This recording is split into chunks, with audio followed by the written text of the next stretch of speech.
and salutations. If you are new to the channel, I want to thank you for stopping by.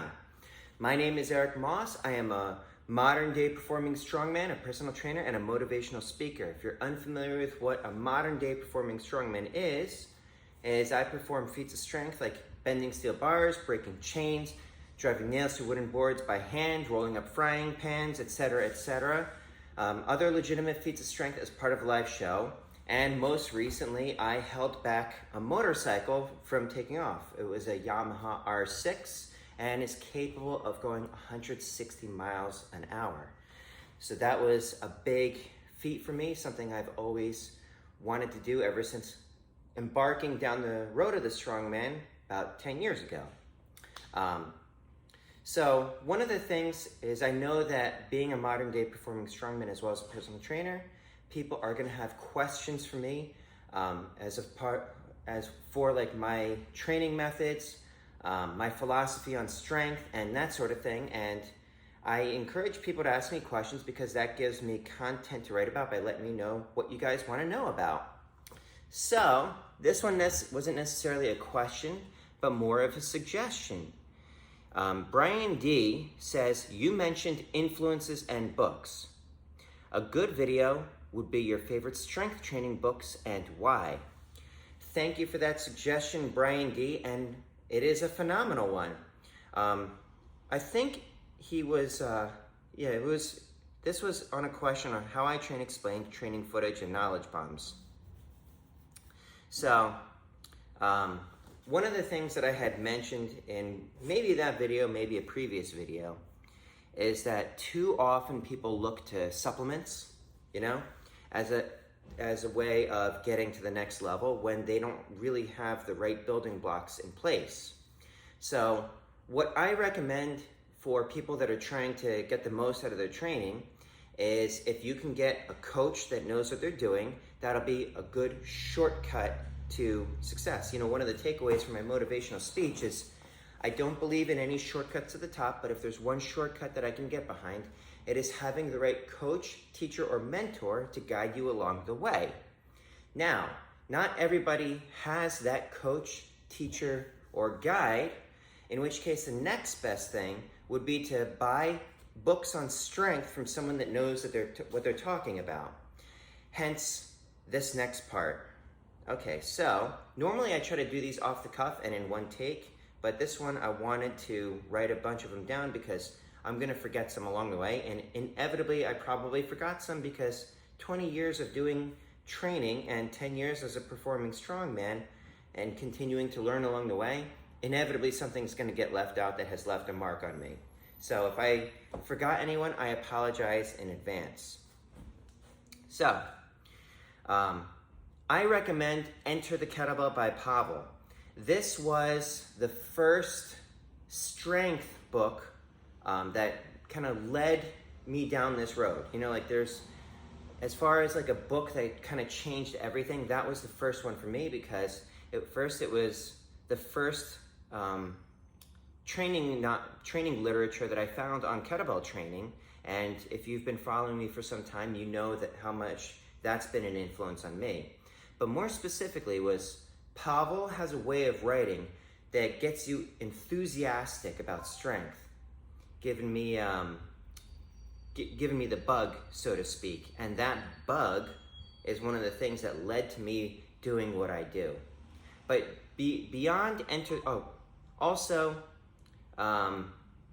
with Enter the Kettlebell, he talked about the old-time performing strongman. Sometimes I think this place is haunted. But he talked about the old-time performing strongman, and that was one of the things that kind of put that bug in the back of my mind. Even though Arnold Schwarzenegger talked about it in his book, the one that really got me wondering was Pavel's mentions of what the old-timers did in the past.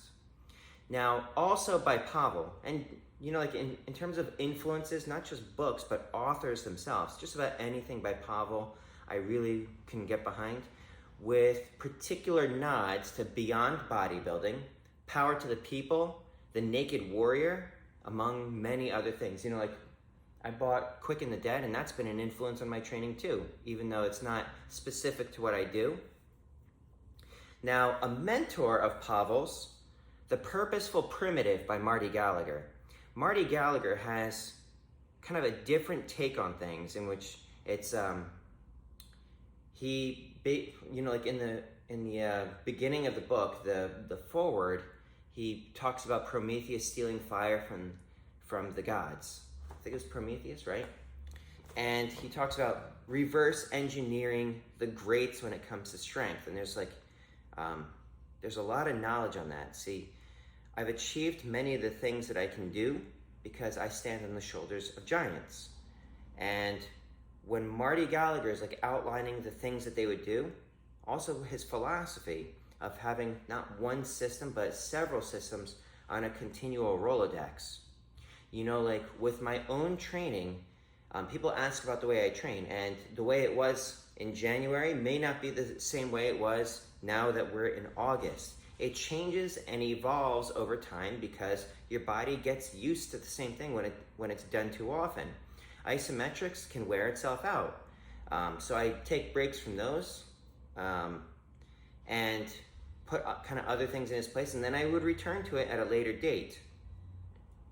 So The Purposeful Primitive by Marty Gallagher, I do recommend that one. As far as more influences is Dan John. Dan John's book, Never Let Go, is a phenomenal read. He's very entertaining in the way he writes, but it's also got a lot of knowledge bombs trickled in there. That was his writing style actually also helped influence my writing style, because he's got a very conversational way of writing.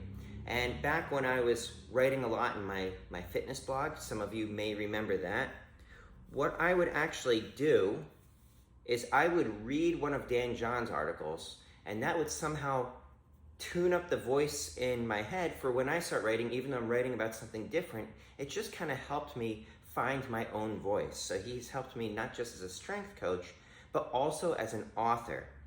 Now, his book, Intervention, it also helped influence the way I train people and my own training. Oh, going back to Never Let Go, his article about fitness being the ability to do a task also informs the way I train my people and myself. You know, like I need to be fit for the stage. And if I'm doing something and I can't do the things that I do, it doesn't really matter what else I can do. I need to be able to perform my duties as a performing strongman. So now going back to that intervention. So intervention, when he talks about, there's an article that he wrote about strength standards, also known as Sleepless in Seattle. He talks about using this as a guidance system, that if you can meet these standards, your problem won't be solved in the gym. Or I should say, if you still suck at your sport, your problem won't be solved in the gym. Basically, you're probably strong enough, because it can be kind of commonplace as people get stronger and stronger and stronger for the strength to become the thing instead of strength being the thing that supports the thing. So it's one of my philosophies is in my gym is strength for life, liberty, and the pursuit of happiness. Basically what happens in here is supposed to improve whatever else you do out there. So like amongst my clients right now, I have touring musicians. They need to be fit for their stage. I have someone that is training to win a gay beauty pageant. He needs to look a certain way, and he also needs to have that confidence within to hopefully place, if not win the whole thing. If he does that, he'll be the first American. That'll be awesome. I've got other touring musicians. I've got performing martial artists. They need to be fit for doing their shows too. And also, like, I have triathletes. They need to be able to perform at the triathlons, not just getting stronger in here. It has to transfer. And as far as like regular people, if there's something missing in their life and they figure getting stronger will help fix it and they want to look better too. But then as they're able to do other things, it improves their life, because one of the things that I talk about is like strength to me is freedom. It is freedom from the limitations that come with weakness. So, going back to the whole performing strongman thing, the classic Feats of Strength series with Chris Ryder. Now, admittedly, I don't refer to this that often because I have a direct line to Chris, and a lot of the stuff that's in that book was reviewed for me because I learned it straight from the source. Not everybody has access to Chris, in which case you can buy those books and you can figure it out from there. They are very, very, very detailed. The most detailed things I've seen within the niche of being a performing strongman.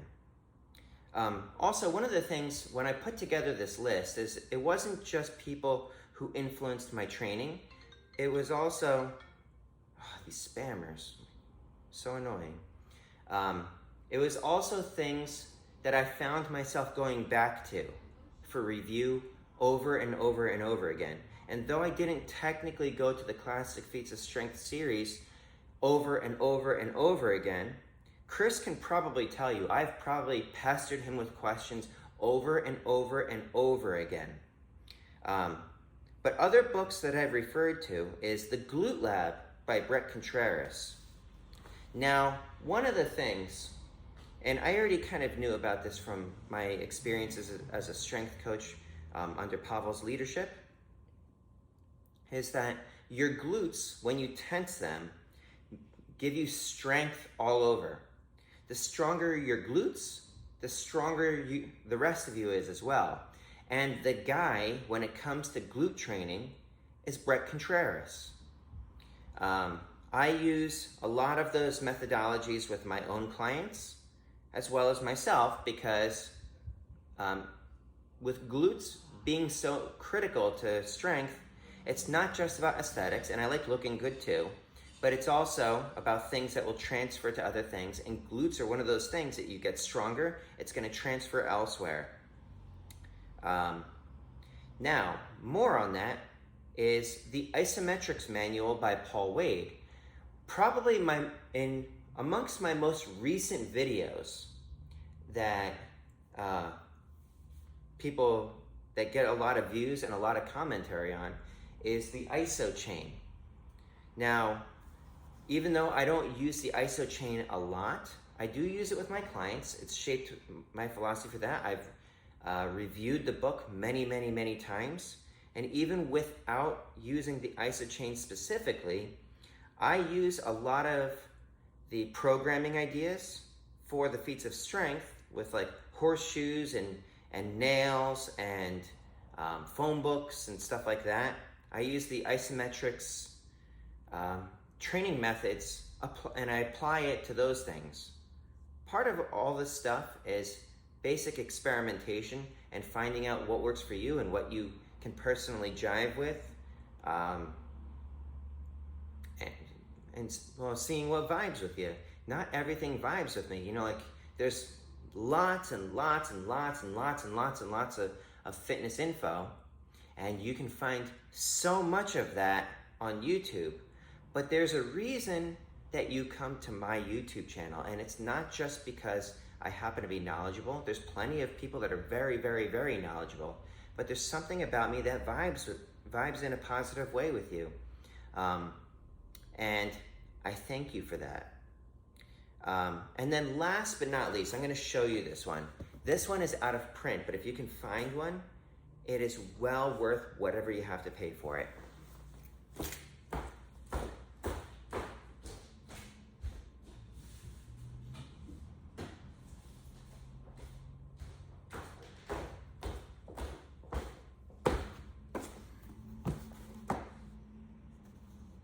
The Mighty Atom by Ed Spielman.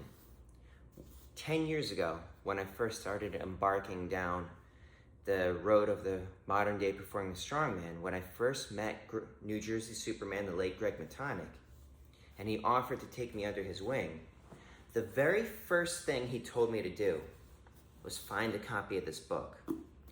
This book, not only is it a phenomenal read, but when you read about the Mighty Atom and everything that he had to overcome and everything that he was able to do despite being like told by doctors that he was gonna die before he was 14, I think.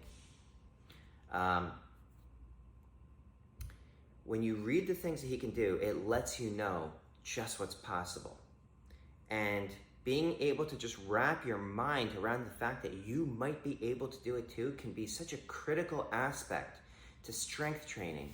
This has definitely influenced my own training. It's influenced me as a modern day performing strongman, and influenced my coach Chris Ryder, as well as New Jersey Superman Greg Matonic, as well as Slim the Hammerman Farman. As well, I guess the book itself didn't influence him, because Slim the Hammerman had a direct line to the mighty Atom, and it's influenced so many others. And this book has been referred to time and time again. You can see it's practically falling apart. I even had this book signed by two of the mighty Atom's sons, as well as Slim the Hammerman, which is a tremendous honor, especially with what I do. And also, like, when I talk about like books that kind of shaped everything, you guys might not know this about me, but I was previously married. My first wife left me for who I thought was my best friend 10 years ago, and I was devastated.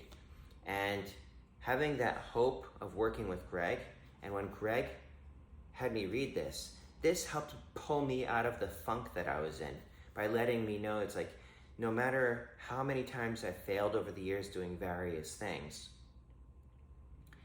there is hope at the end of the tunnel, that if this guy can come and become something special, maybe I can too.